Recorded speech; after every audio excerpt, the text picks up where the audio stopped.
A partir de un reporte del Grupo Editorial Reforma, cuando el presidente Felipe Calderón asumió el poder en el país hasta finales del mes de mayo, el número de personas que han muerto en el contexto de la lucha en contra del crimen organizado asciende a 10,000. Sin lugar a dudas, una cifra sumamente elevada. Es inobjetable que la lucha en contra del crimen organizado tiene costos, y evidentemente en nuestro país estos costos han sido elevados. En el ámbito estrictamente local, también Durango, lamentablemente, ha visto inscribirse en la estadística nacional, porque el número de ejecutados aquí en nuestra comunidad es, sin lugar a dudas, un porcentaje elevado. En el ámbito estrictamente doméstico, mi compañero Martín Saúl Ceniceros nos hace un recuento de lo que ha implicado el tema del narcotráfico aquí en nuestro territorio estatal. Durante la administración del gobierno de Felipe Calderón Hinojosa se incrementó el número de personas que fueron ejecutadas en comparativa con el sexenio de Vicente Fox, periodo en el que se contabilizaron 8,780 casos. Ya 2 años, 181 días de este gobierno se han suscitado más de 10,000 ejecuciones en el país. Chihuahua participa en esas cifras con 2,913 ejecuciones, lo que representa un 29% del total, seguida por Sinaloa con 1,556 y Baja California con 1,084. Durango, durante estos 911 días del gobierno de Felipe Calderón se han suscitado 957 muertes violentas causadas por proyectil disparado por arma de fuego. En el año 2007, en el territorio mexicano se reportaron 2,275 muertes adjudicadas al narcotráfico, mientras que en el 2008 se contabilizaron 5,661 muertes violentas, y de enero de este año al 31 de mayo se han registrado 2,500 homicidios atribuibles al crimen organizado. El periodo más violento del sexenio se presentó entre el 26 de diciembre del año pasado, cuando se registró la víctima 8,000, y el 27 de enero del 2009 el ejecutado 9,000, es decir, que en tan solo 32 días el crimen organizado mató a 1,000 personas, a un ritmo de 30 homicidios diarios, y durante el mes de mayo el número de ejecutados rebasó los 10,000. En tan solo en el estado de Durango, en el mes de diciembre del año 2006, fueron privadas de la vida 26 personas, una cifra que se considera menor, mientras que en el año 2007 se presentaron 201 homicidios con arma de fuego, en el 2008 se contabilizaron 340 muertes violentas, y en lo que va de este año suman ya 350 asesinatos vinculados con el narcotráfico. A varios meses de las acciones de los 3 niveles de gobierno, que iniciaron con el despliegue de efectivos militares por Durango, aseguran los habitantes que esta lucha contra la delincuencia no ha traído paz al Estado, sino más muertes. Han pasado más de 29 meses que han dejado importantes aseguramientos contra el crimen organizado por parte de instituciones como el Ejército Mexicano, pero también la muerte violenta de más de 10,000 personas, una cifra nunca antes vista, según registros de análisis político.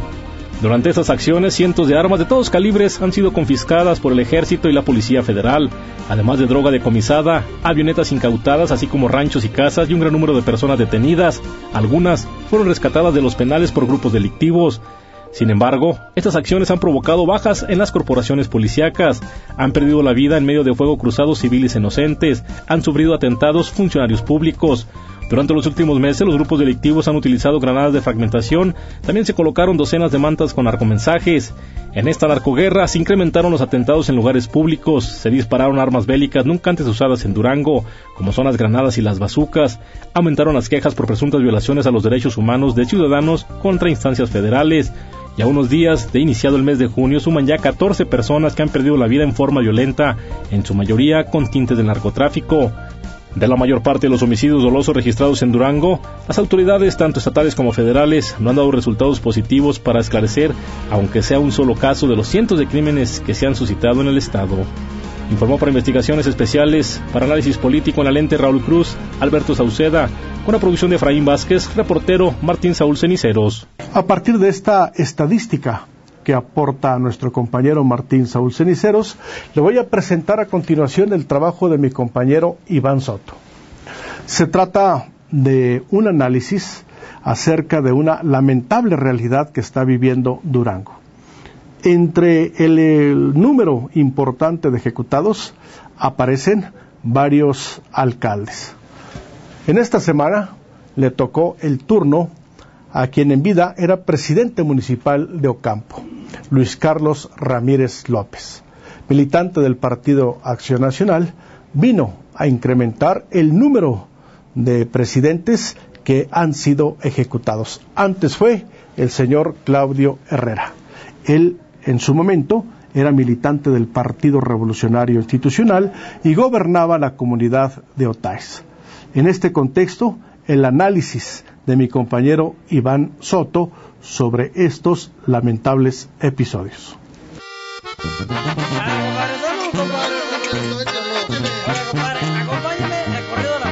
Al parecer en Durango el michoacanazo no produce tanto temor como el que generan los asesinatos de 3 alcaldes que han sido ultimados a manos del crimen organizado en los últimos meses en esta entidad. Y es que, mientras aumenta la presión política y mediática por los escándalos de complicidad de autoridades con el narcotráfico a nivel nacional, en Durango los alcaldes navegan en aguas turbulentas porque ellos ven de cerca lo que significa vivir con los grupos criminales.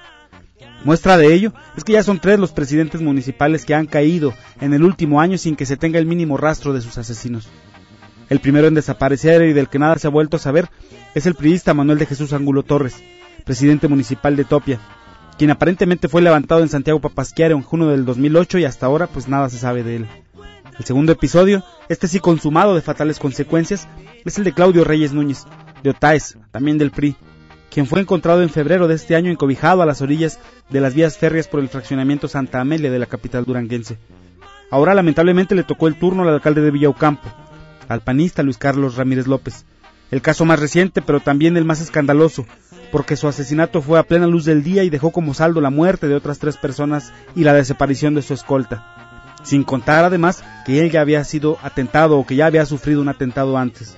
Sin embargo, el desenlace de Ramírez López ha dado un ángulo diferente al debate sobre lo que ha ocurrido en los últimos días en los estados de Morelos, Michoacán, Nuevo León y recientemente en Veracruz, pues ha puesto a pensar a los políticos y en general a la sociedad acerca de si cuando pactan estas autoridades con el narcotráfico lo hacen siempre como cómplices o incluso en ocasiones como víctimas, obligados.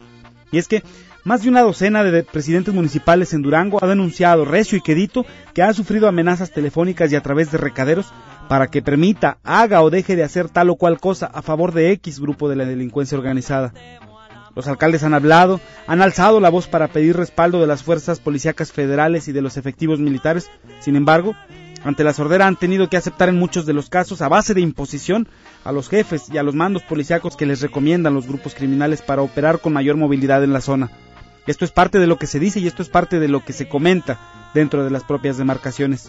Solo hay que recordar que a base de granadazos, levantones, amenazas, ejecuciones, narcomantas y balaceras se han estado renovando los cuerpos policíacos en muchas demarcaciones de Durango, sin que haya plena certeza de que se fueron los malos y llegaron los buenos, o viceversa.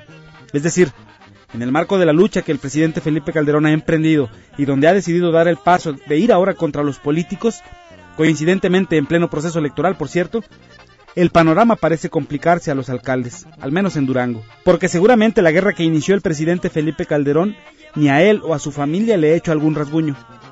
Pero los demás somos simples mortales sin la protección permanente del Estado Mayor Presidencial, de ahí el riesgo en el que hoy se encuentran los alcaldes, quienes hoy están en el ojo del huracán, porque por un lado se desconfía de ellos, pero por el otro, quizá, tienen en riesgo su vida. ¿Cómo cuesta morirse?